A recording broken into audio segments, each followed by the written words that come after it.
Good afternoon to all of you guys, BED2 and BED3 students.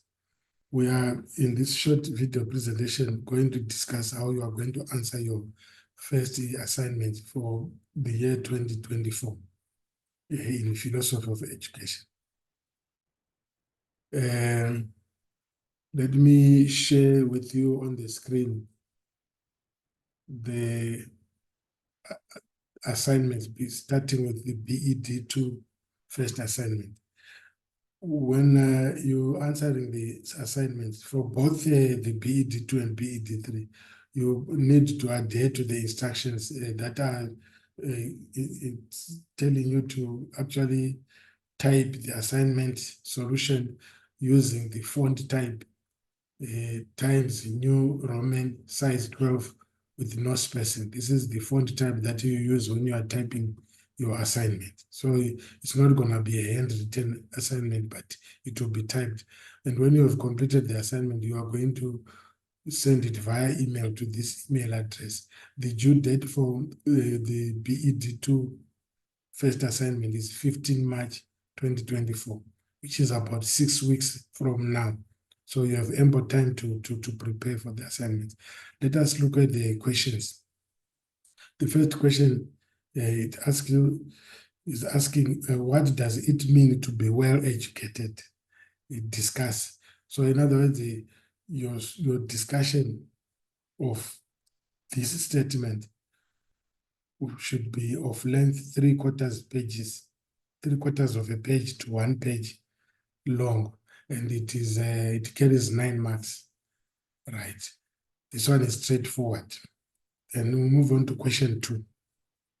Question 2 was, if you remember, with year 2, the module is its title name is Philosophy of Education 2, Idealism, Realism, and Pragmatism in Education. So we are going to look at these schools of thought, the 3 of them, or we can call them the 3 philosophies in education during second year. And then during third year, we're going to look at the philosophy of education 3 and reconstructionism, behaviorism, and existentialism in education, which are the last 3 philosophical thoughts or branches of philosophy of education. If you remember, I indicated during our class discussion that there are 6 branches or schools of thought in the philosophy of education, 3 of which will be looked during second year, 3 of which will be looked during third year. So the way I'm going to be asking questions when you're preparing for an exam is that if you are in year 2 or BED2, you should expect questions coming in your exam to include the first year module as well as the second year. So in other words, these questions are incremental. If you are in second year, your questions will be derived from the first year module and the second year. If you are in third year, which is BED3, your questions will be derived from all the previous modules, including the third year's one. So it will be year 1, year 2, and year 3.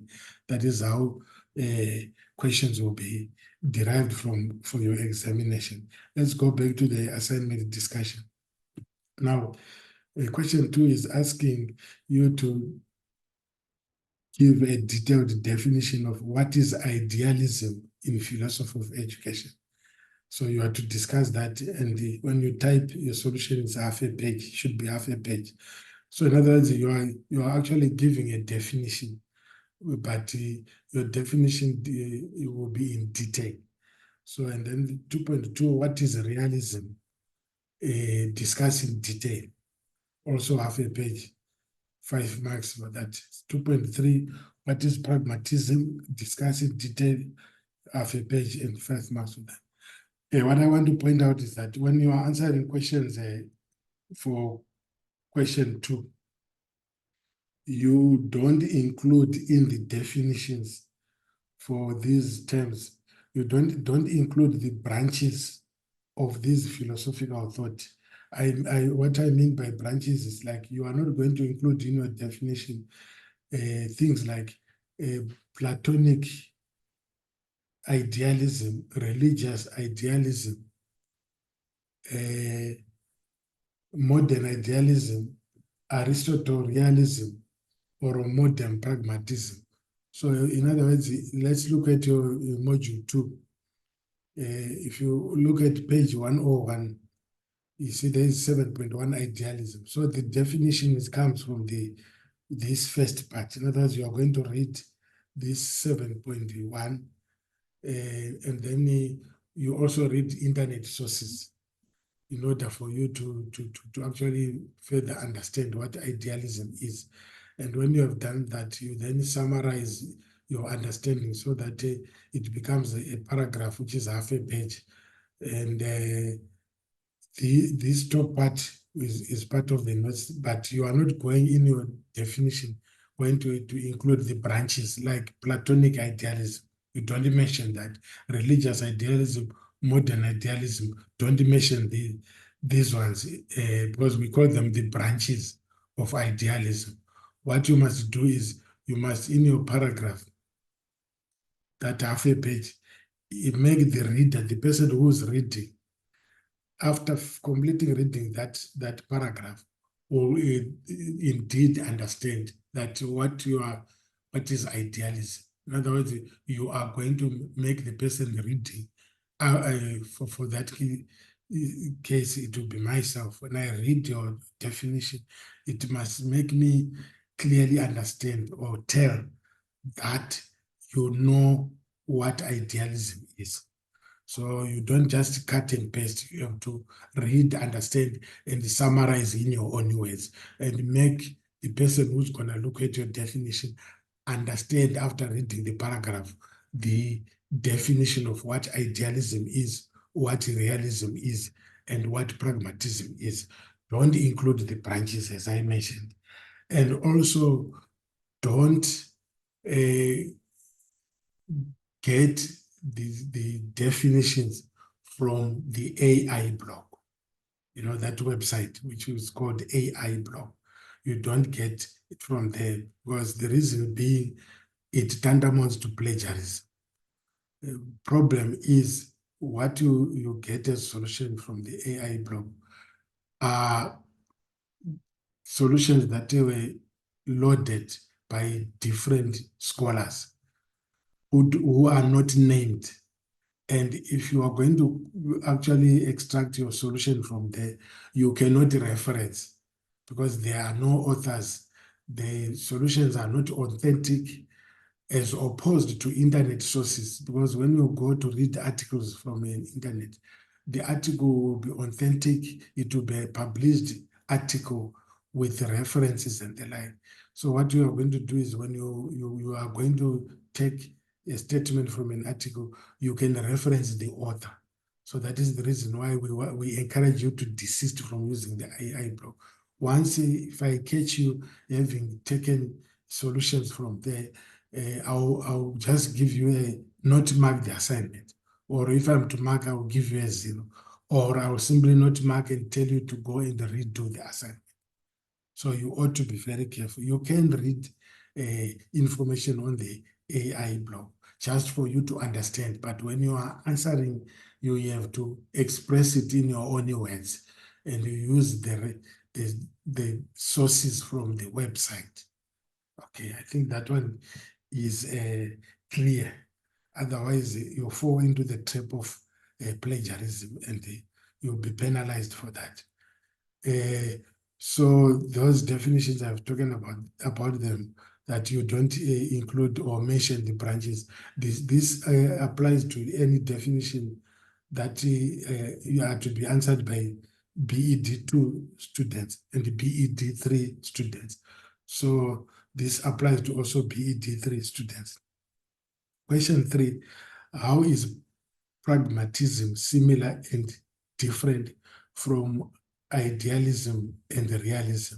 Explain. This one is straightforward. Question 4, choose one of the following philosophies: idealism, realism, or pragmatism, and discuss how this philosophy is applied in education or philosophy of education.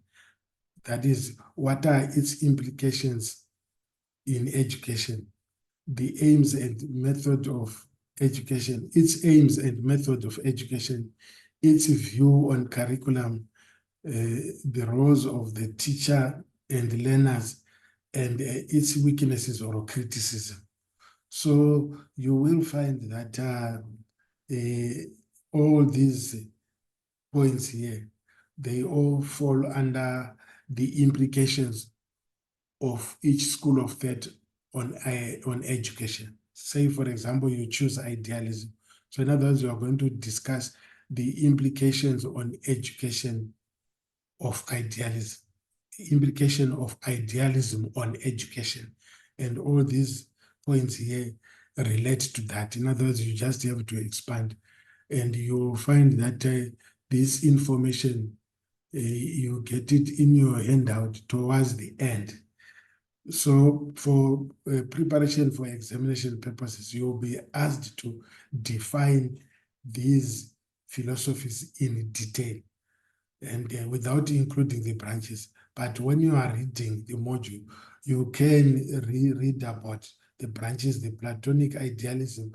This will help you in a question, say in an assignment where there is multiple choice question. They can ask in a multiple choice question where there is Plato mentioned, or the question can be like they say, which school of thought does Plato fall under? Then they say A, idealism, B, realism, and the like. You have to choose. So you are supposed to read all these branches to help you to understand further, as well as to be able to answer another question that pertains to these proponents. We call these authors the proponents of a school of philosophical school of thought. St. Augustine is another proponent of idealism. In other words, these are the people who actually supported idealism. And we actually can refer to them as idealists. And they are called the proponents of that school of thought. So all this, you just read it for further understanding. René Descartes. And, I think these ones follow under modern idealism. And these are the authors. And then we come to realism. The definition of realism is coming from that first part. Sorry. And then these are the branches, but you ought to read them and understand for they can come as multiple choice questions. And then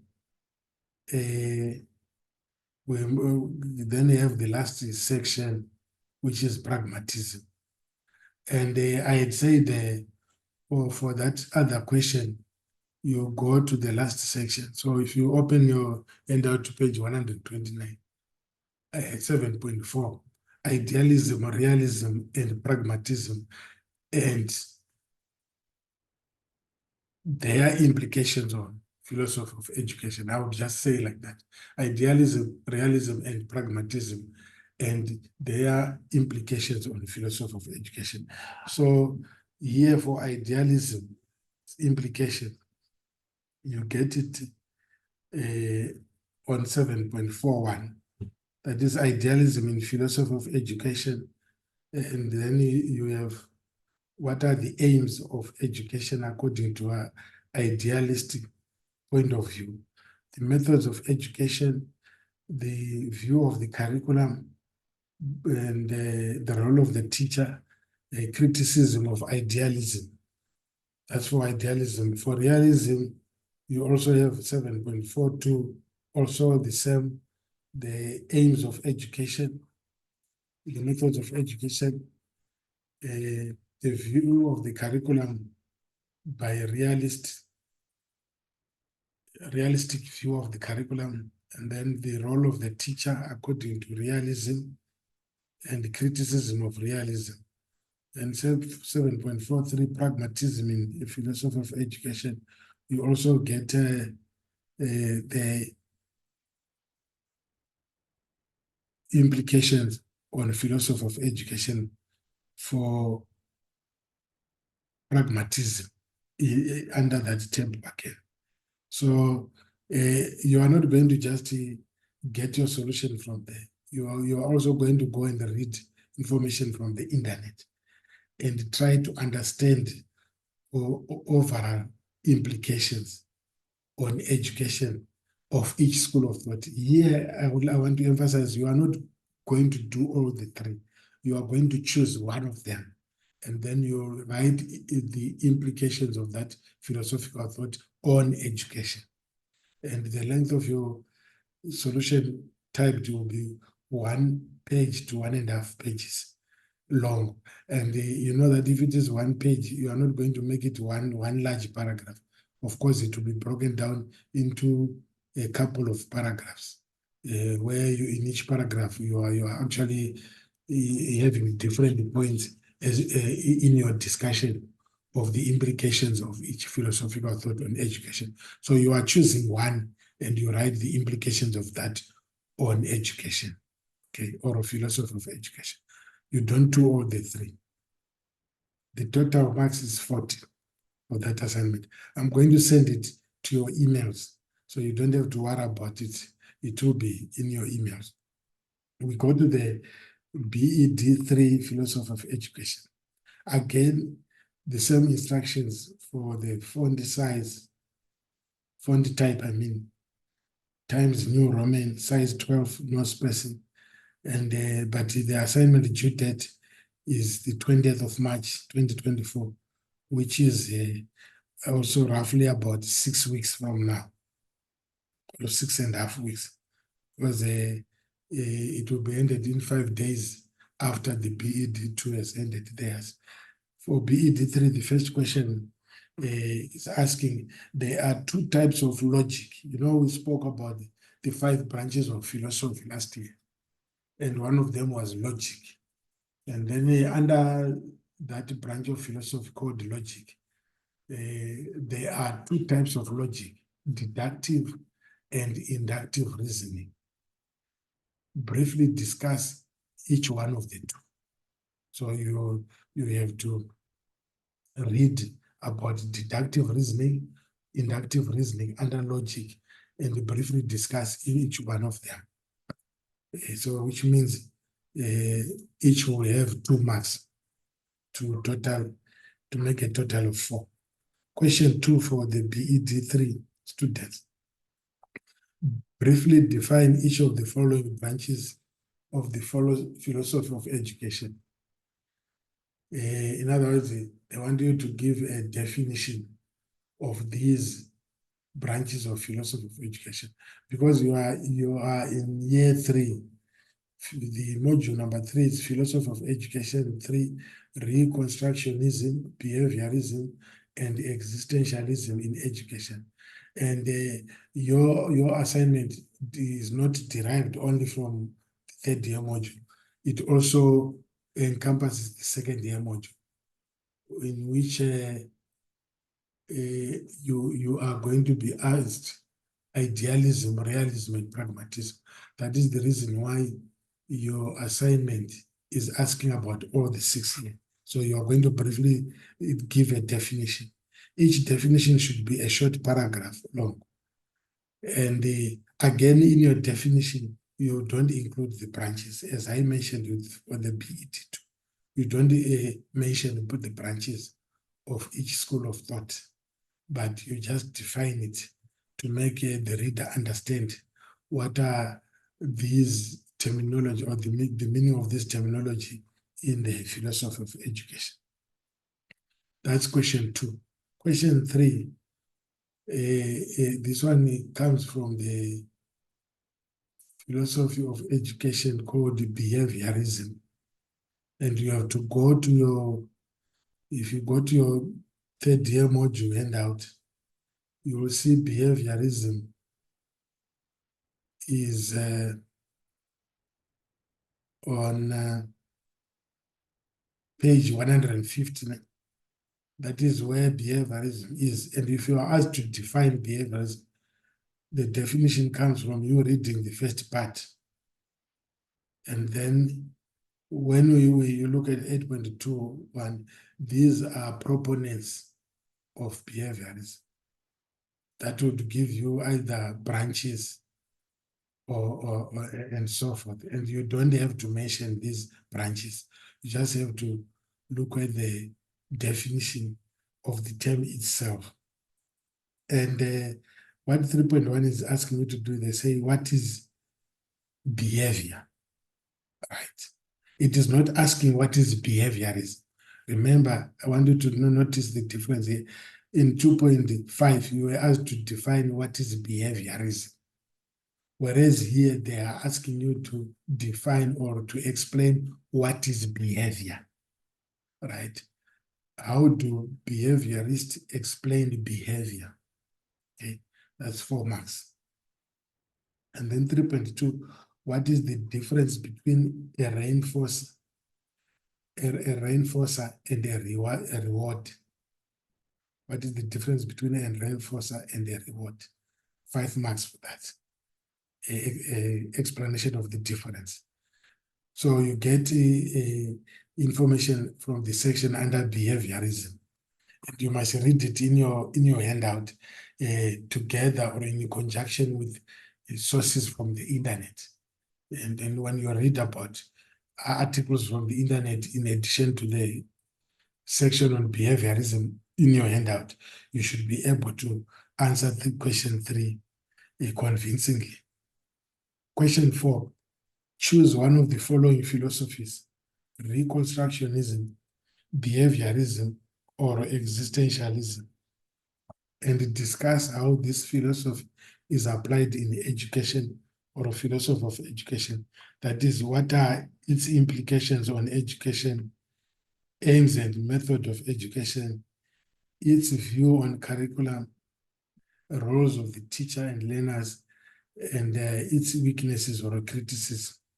Again, these ones, you actually get that towards the end of your handout, the BED3, where you have this section.